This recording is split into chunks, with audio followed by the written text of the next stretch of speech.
Hey, what's up? My name is Chris from Chris and Tay House 1122. In today's video, I want to talk about why we should never tell people your goals.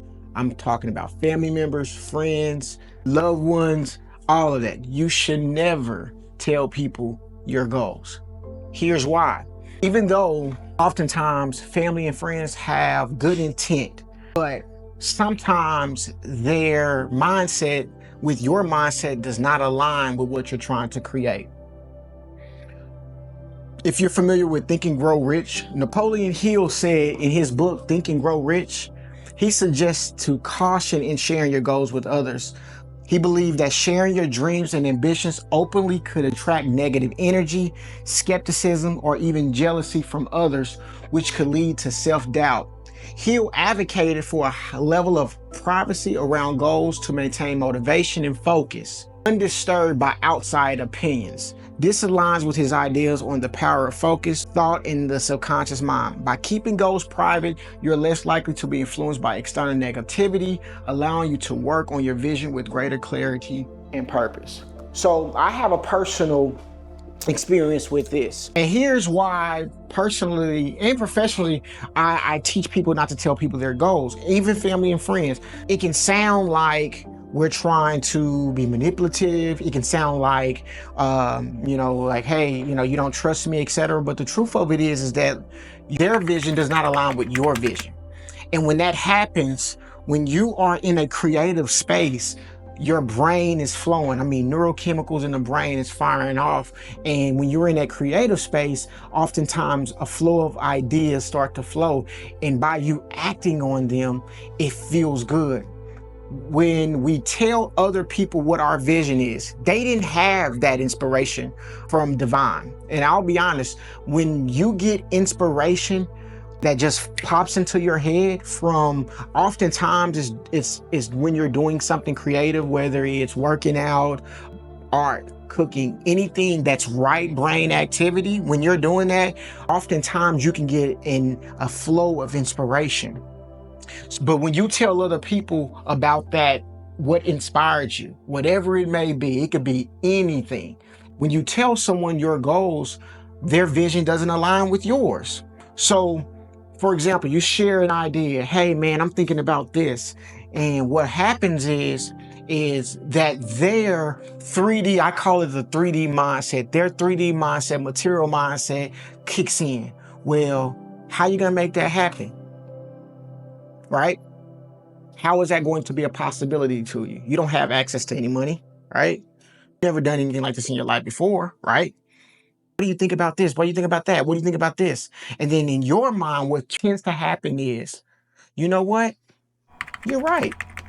How am I going to make that a possibility? I don't have any resources. I guess I can't do that. So, or what happens is, if it's a person who we're trying to prove wrong, right? And it's coming from a negativity mindset, we can get into the ego with trying to force this thing to happen, trying to make it happen, trying to prove a point to them. When really, when we get the inspiration, the whole purpose of that is to prove ourselves right. Or even beyond, allow the flow to happen. You see what I'm saying here? So when we tell people our goals, whether it's friends, family members, loved ones, etc., even though they may not have malicious intent, their vision does not align with yours. Okay? The other side of it is that it might be people in your circle, let's just keep it a buck, that don't really want to see you succeed, that don't really want to see you get to that next level.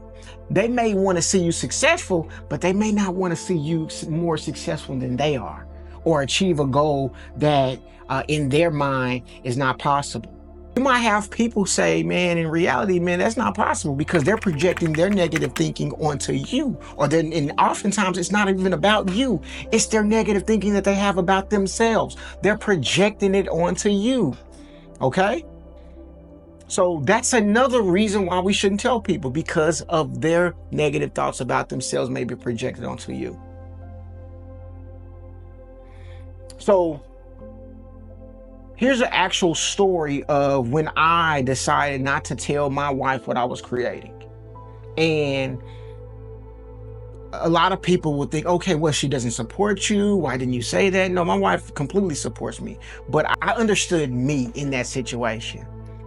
That if I was to tell her and it was a little ounce of disbelief, that has the ability to rub off onto the individual. A lot of us say, oh man, I'm so strong in my foundation, I am manifesting. A lot of us try to create that idea, but the truth of it is that obviously it's easier to manifest a cup of coffee, but when you're trying to manifest something that's outside of what normal is, and when you tell someone who's thinking normal the how to make, how financial, how you're going to make it happen, in their mind reality sets in, the 3D mindset sets in. I'm pulling from 4D, 5D. I'm pulling them from what we consider the ethereal realm, or some refer to it as the vortex, essentially a universal mind. I'm pulling from that energy. And when we are manifesting, when we're creating something that is really beyond what normal people think, you have to pull for something deeper.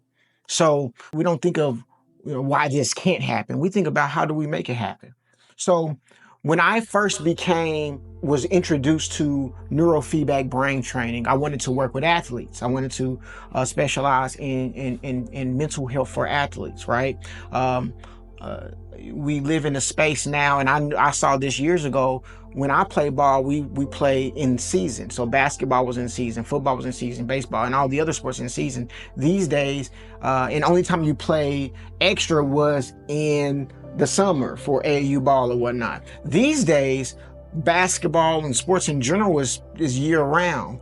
And with it being so much money invested in these sports with these students, trainers, tournaments, sponsorships, the list can go on. The pressure on the kids rise. So I understood that burnout is going to increase. Issues related to anxiety is going to increase, performance anxiety, low self-esteem. All of these things were going to increase because there are more people involved into sports, understandably. So I felt like, hey, I struggled with performance anxiety when I was a teen. I didn't qualify for a diagnosis or a counselor or whatnot, but for some odd reason, when I stepped onto the field or to the court outside of practice, anxiety would take over, and my body, I couldn't play the way that I wanted to play. So I end up wanting to work with athletes to help them through those struggles that I struggle with. And oftentimes I understand that students and teens, they don't like to talk about these things.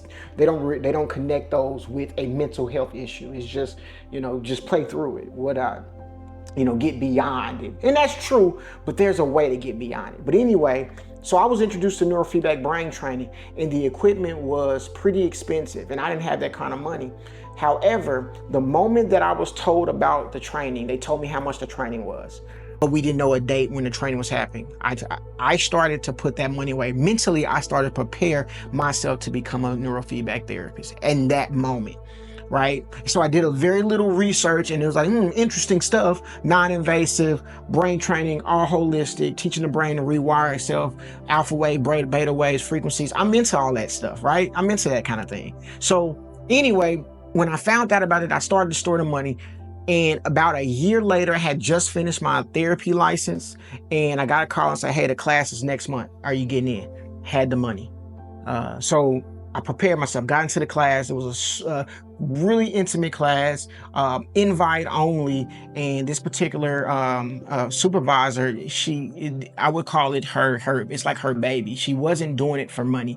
She was doing it for the love of the industry. So I felt privileged that she was even teaching me in the first place, right? We ended up going to the class, and I found out how much the equipment costs. The equipment was outside of my price range at the time. I didn't have that kind of money or access to that kind of money. But I made a mental decision that this was going to be my path. If you read Napoleon Hill's Think and Grow Rich, a definite decision, decisiveness, decide is one of the most important things that we can do in any goal in our life. Is, a lot of us is like, well, I might do that, and I'll try to do this, and if this works, hopefully I find myself doing that too. But the moment that I decide to do something, it's done. Okay, it is completed.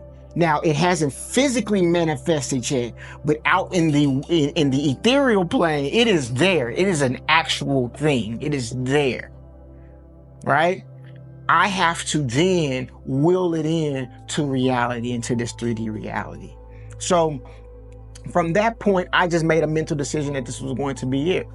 I get a phone call for the gentleman that invited me to the class, and he said, hey, I'm going to buy the equipment. We all can use it. I said, okay, divine intervention. Cool. So then we started working and getting the equipment. Yes?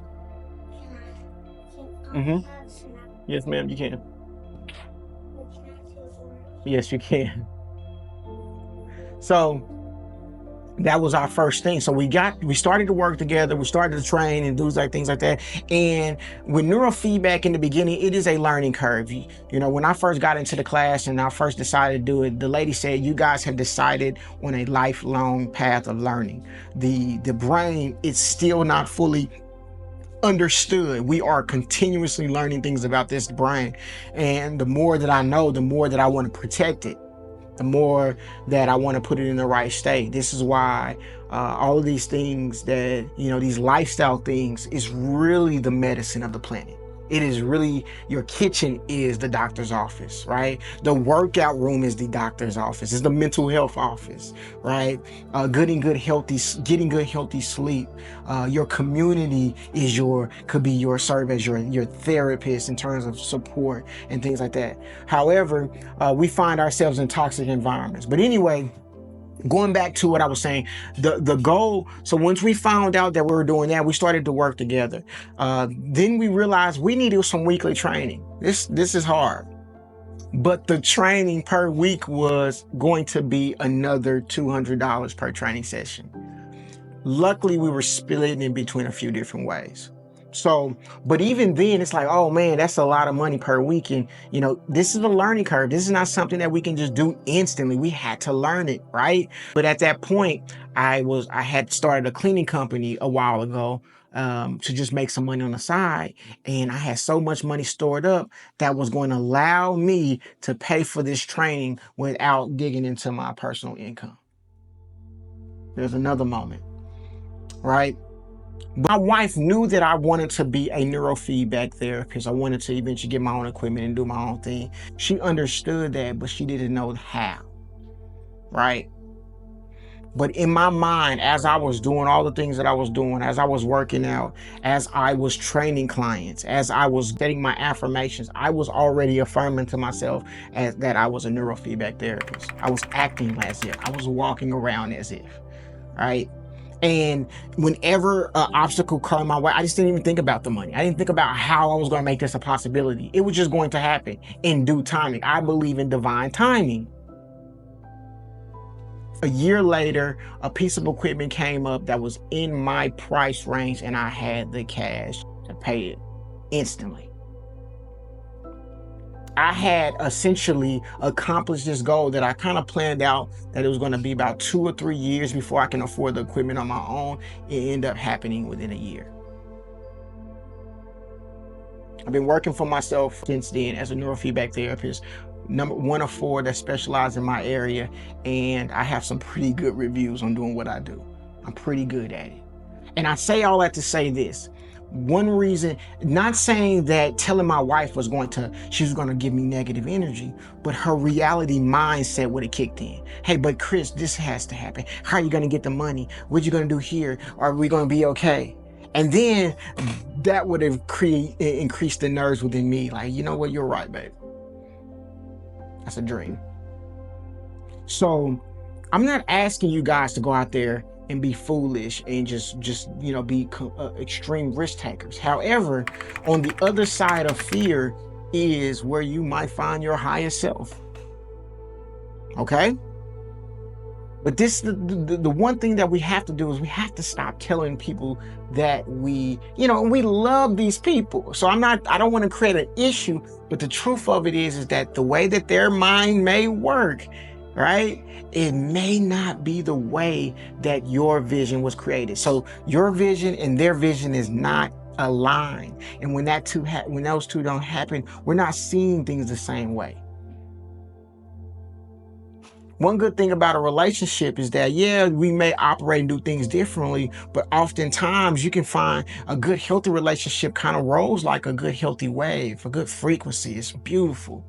But then you see those ones that one might be going too fast, one might be going slow, and that's where friction happens. So if you want to stay in the most creative space, in the most focus, in having fun with your goals, that's the most important thing. If you want to stay in a place where you're having fun and you're creating, stop telling people. Just create it. Just do it. Okay? You watch my last video, I talk about just doing it through beyond the fear, doing it, outside of stress, etc. You got to get through it. But one thing we don't want to do is tell people about our goals, especially people that we love, because you might not get the feedback that you think you're getting. And then ultimately, it can stop you from learning. Like, share, and subscribe. Peace.